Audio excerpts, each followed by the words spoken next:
The 9 o'clock news from the BBC with Julia Somerville and John Humphreys.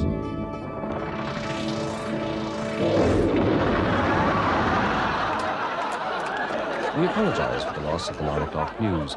In the meantime, here are some pages from CFAX.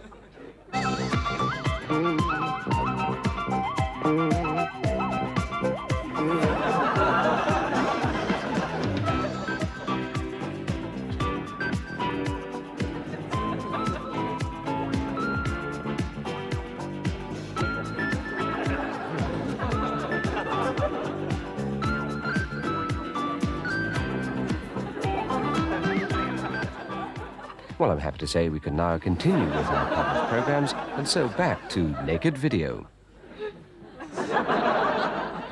Hello again. And coming up next on Naked Video... the government's new Get Tough policy for rapists.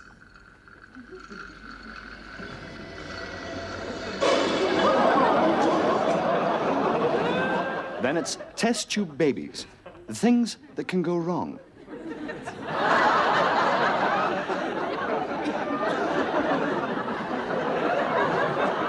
And go over to Wapping, where the editor of The Sun is checking today's front page.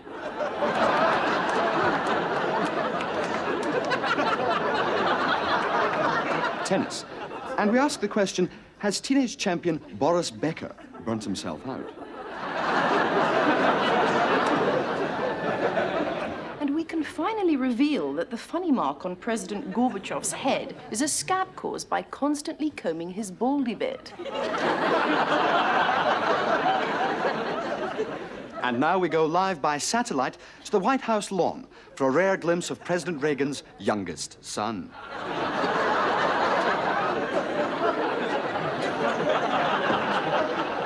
We'll be looking at all this and more. But first...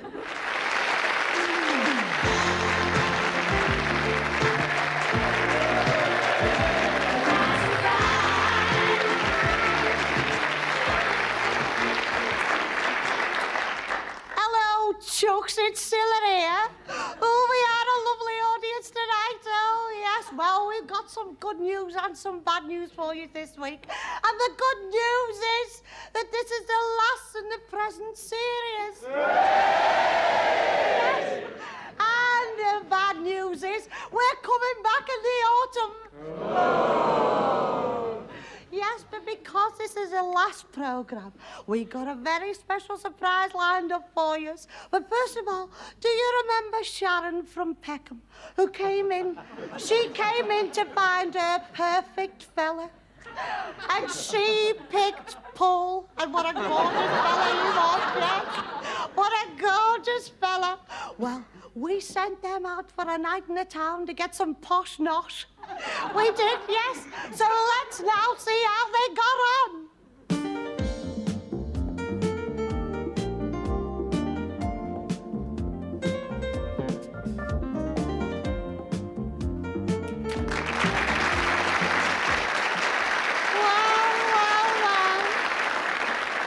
Well, Sharon, Paul, you two love birds, eh? Well, did you have a good time, Chucks? Yes, it was marvellous. Yeah, it was great, yeah. Oh, that's lovely, so it is. Well, there's one question that we are all dying to know the answer to. Aren't we, ladies and gentlemen, aren't we? Yes. And that is, did you have it off later? Wait a minute, that's Yes, we a bit did. like... Yes, we did. Oh, that's marvellous, so it is marvellous, yes. Well, Paul, Chuck, it's not over yet, you know. It's not, no. You were brought up in an orphanage, weren't you, Paul? Oh, no. Yes. You never knew your mum and dad. Oh, no. You never knew your family. No. No. Well, we've done some investigating, Paul, we have, yes. And we found out that Sharon is the sister you never knew. Surprise! This is the man who put 1,000,000 on black, and it came up red.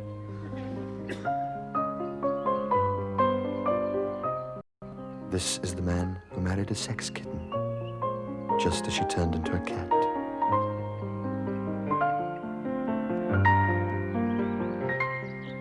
This is the man who moved into gold, just as the clever money moved out. This is the man who drives a Sinclair C5. How can anyone be that stupid?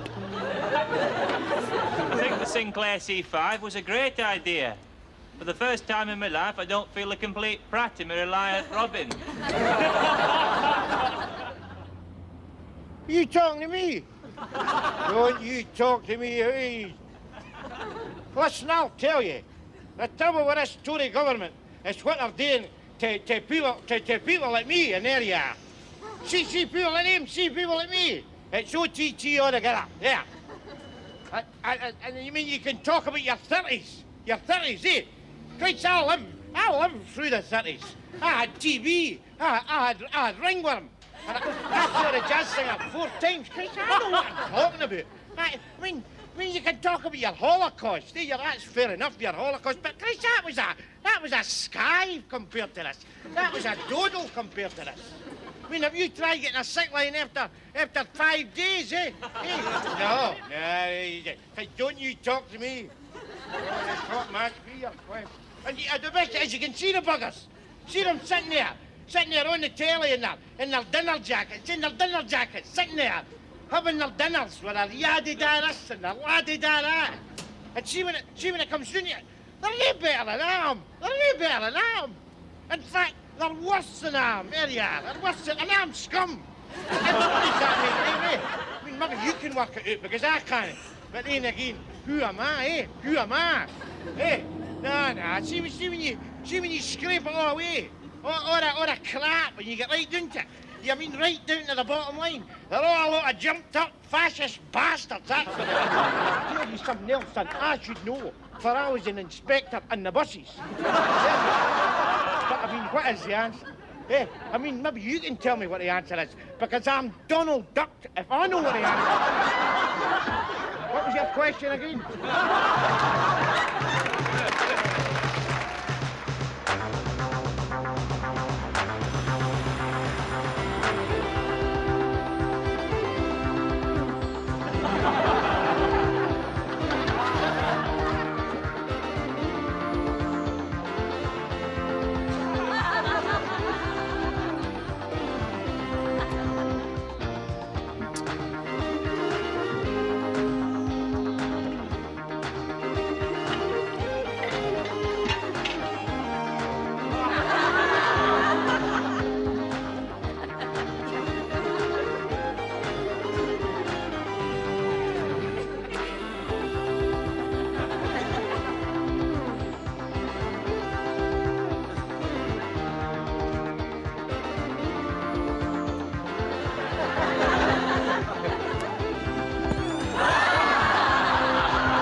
From Del Monte.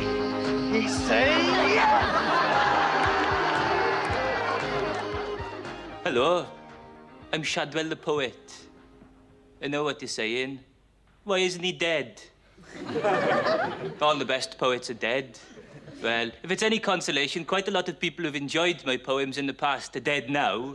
And I don't feel very well myself, as a matter of fact. In fact, this week my poem is about the doctors because that's where I went. I went to the doctors, and the first thing that Dr. Cavloino said to me was, Shadwell, do you want to be treated privately? And I said, no. So he examined me in the waiting room. I suppose that's why they call it the community health centre, really. But the other patients were very helpful. I suppose if they're ill, they must know something about medicine. Mr. Pooh thought I'd got bubonic plague, and he kept trying to pour boiling water on my anorak. Mr. Gosainen said that he thought I'd got an inferiority complex, but it don't matter because I'm inferior. Then Dr. Cavloino got very serious and he said, all right, Shadwell, I want you to undress down to your underpants. And it all went very quiet. The only sound was me undoing the safety pins on my cardigan. And then there I was in my pants. And Mr. Greeley said, Shadwell, I think we've seen his pants before, haven't we? And I said, yes, Mr. Greeley, they used to be yours. My mum bought them off you last winter. They're very good pants, wholemeal pants, lots of roughage in them, right? Anyway, then Dr. Cavloino started asking a lot of very serious questions. He said, Shadwell, why aren't your legs moving? Because I'm sitting down. All right, he said, don't get cheeky with me. I'm going to ask you a very serious question now. Shadwell, have you ever thought about taking your own life? No? Well, I think you should. And then he said, well, Shadwell, I'm not going to give you a physical examination because, well, you might have something catching, but is there anything that you want to tell me about before you go? And I said, well, yes, there is one thing. I keep hearing these voices. Voices, yes. What sort of things do they say, Shadwell? Oh, things like, Shadwell, have you made your bed? And, Shadwell, where's that loaf I sent you out for? I see, and tell me, Shadwell, are there other people about when you hear these voices? Yes. Shadwell, what you've got is incurable. You're stupid. Get out. So I wrote this poem on the way home. Hickory dickory doctor, I don't feel very well. Well, an apple a day will keep me away. So why don't you ask a greengrocer for a second opinion? Sunday, wrote Mr. Kipling, and I discover a distraught young girl weeping in my garden. Tearfully, she explains that the family planning clinic won't prescribe the pill, as she's only 15. That night, I created my new masterpieces. Mr. Kipling's contraceptive sponges, in packets of 6. Perfect for every conceivable occasion. Now, that's it. Now, gently but firmly, help the baby along. Good, that's it. Now, take hold of the baby gently and firmly. Now, very carefully cut the umbilical cord.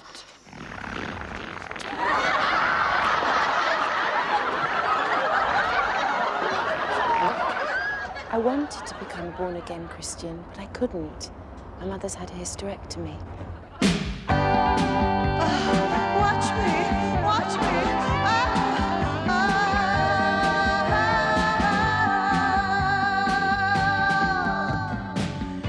Every morning right across the nation, normal people eat their bacon and eggs. They buy the Sun and go down to the station. They turn to page 3, then they cross their legs.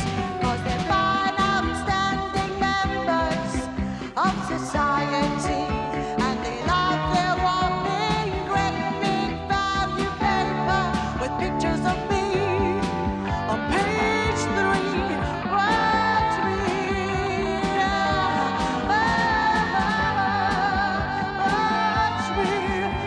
me now. I think my jeans are too tight. I've had what it takes since I was 16. I met a guy on a bus, said he'd help my career. Said he took pictures for a nice magazine. And all I had to do was take off my gear and spread out like a haddock, showing off me lunch. He told me it would be in next month's Woman's Zone. He lied to me. Used to handle myself, but now I've got an agent who's got my best interests at heart. Wants maximum exposure for my talents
climax of Blue Film Buff of the Year.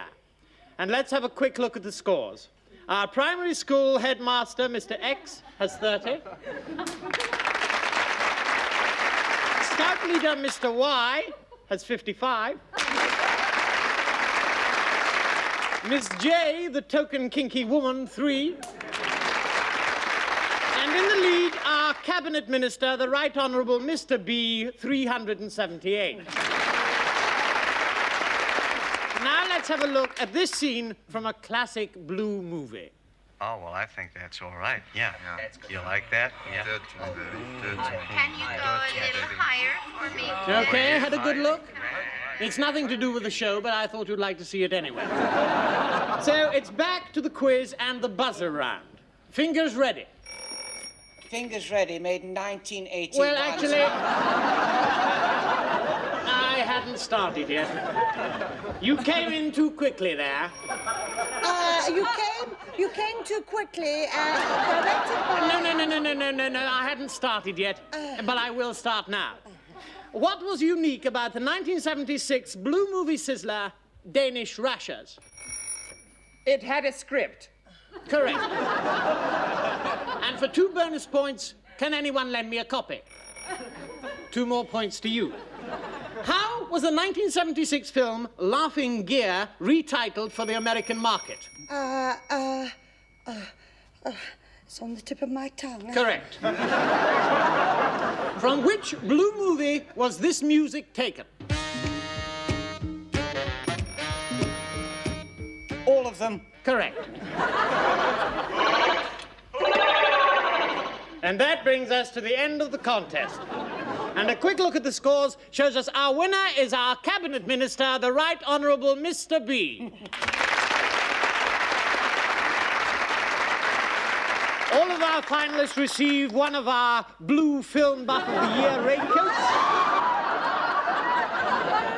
And our winner receives this handsome trophy.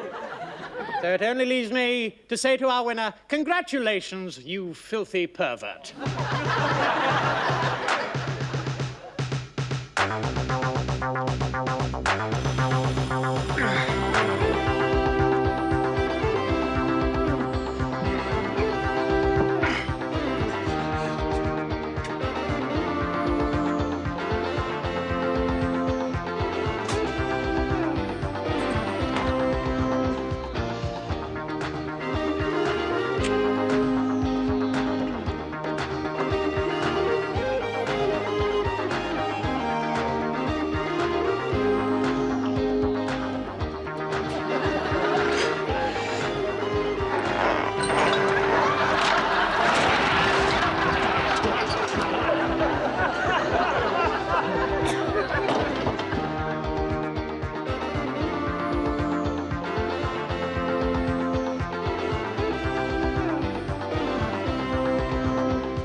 And now, the BBC proudly presents the moment everyone's been waiting for. Hello, rat fans! Hey, that looks interesting! Hey! Yay!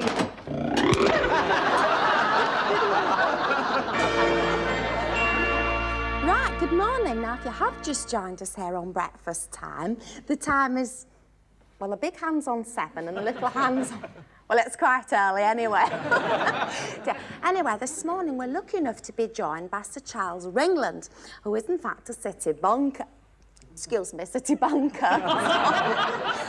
And he's not short of a few bob because he's also a multi-millionaire. Sir Charles, good morning. Good morning, Debbie. Master Jules, it's very nice of you to come and join us this morning because you're a very busy man, aren't you? What with the two jobs, multi-millionaire and city banker. Now, it's a bit of a shame, isn't it? Because yesterday, your son Matthew, who's 25, was kidnapped, wasn't he? Yes, he was. Well, I must just ask you this, Sir Charles, because I'm dying to know, and I think a lot of people at home want to know as well, and I know my nan will kill me if I don't ask you. How do you feel about that? Well, I'm very worried and upset. Oh, so you miss him then? Yes, I'd do anything to get him back. Oh, that's nice, isn't it? Because a lot of dads don't get on with their sons, do they? Now, I must just ask you this. Have you heard from the kidnappers? Yes, just this morning. Oh, how exciting. Did they send you a postcard? No. Oh, or was it a letter with words cut out of newspapers? An ear. An ear? Oh, that's Yes, they cut off one of Matthew's ear and sent it to me with a demand for £5 million. Oh, have you got that sort of money then? Well, yes, I have, but Mr. Charles, I was wondering, why don't you ask the ear where the rest of Matthew is? Oh, no, that's silly. No, the ear couldn't tell you, could it? Not without the mouth as well. No, it's absolutely fascinating talking to you, Sir Charles. Now, would you come back tomorrow and tell us if you've actually managed to raise the ransom money? Or if they've sent you any more bits of Matthew back? Or if they just decided to kill him? Would you do that? That was absolutely smashing. Now, we've just got time to go over to our breakfast time kitchen, where Glyn Christian's concocting some smashing things with steak and kidney. I hope they're not Matthew's. No, that was smashing. Good evening. This has not been an easy year for the government. After 6 years in power, unemployment now stands at 27 million. Schools, hospitals, and old-age pensions are things of the past. And as a result of our insistence on the presence of American cruise missiles at Greenham Common, at 5 o'clock tonight, our time, Britain will be devastated by a 50,000 megaton nuclear attack from the Soviet Union.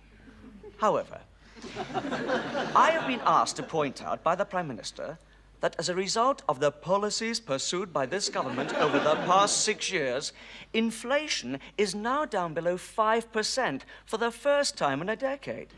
And I would like to take this opportunity, in the 4 minutes you have left, to ask you what this means for Britain.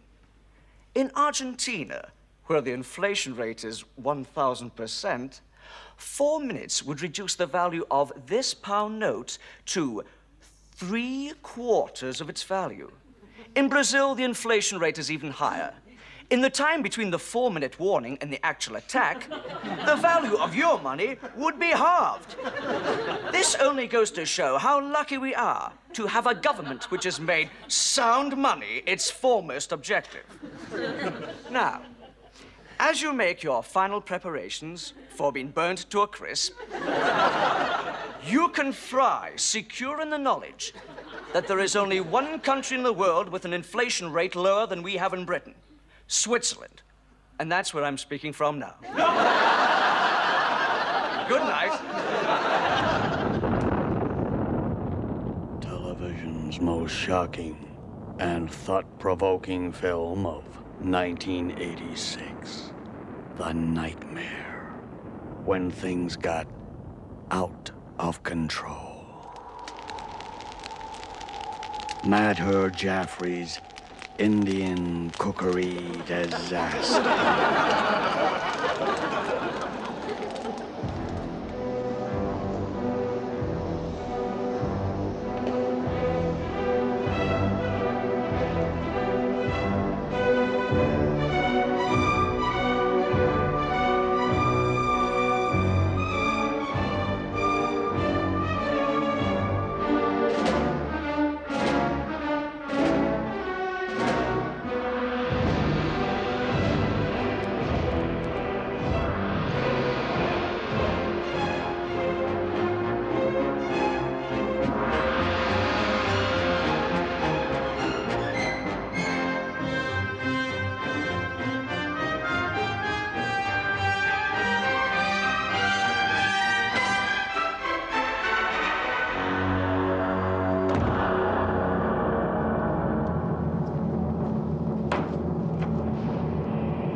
tja.